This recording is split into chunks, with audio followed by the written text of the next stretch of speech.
when you say to somebody that you do digital advertising, what is the first thing that they think about?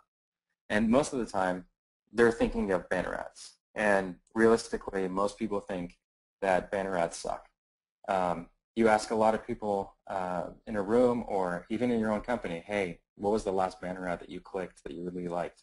And the reality is that people will generally say, I didn't like anything. So why do they think that? And I think the big reason is because the barrage of what you find are ads like this.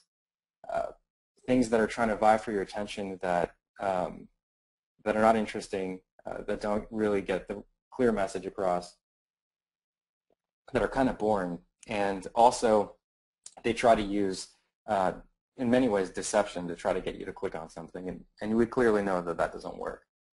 About 5 years ago, when we were doing some digital ads at NBC, I asked my crew, I said, hey guys, what do you like? What banner ads do you like? And do you click on banners? And I found out that a lot of people actually in my group that clicked on banners were people that just work in the industry.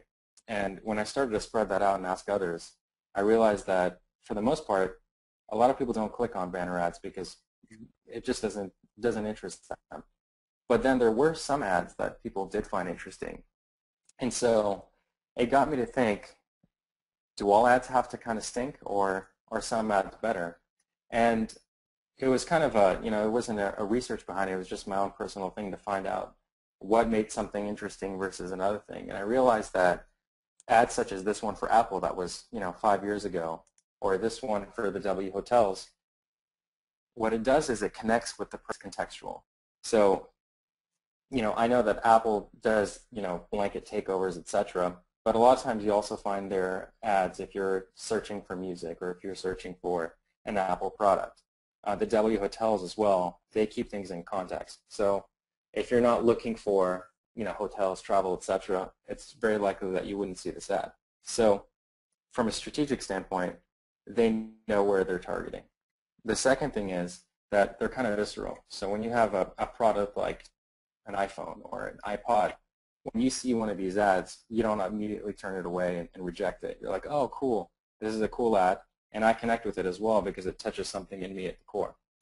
And the third thing is that they look good. They look slick.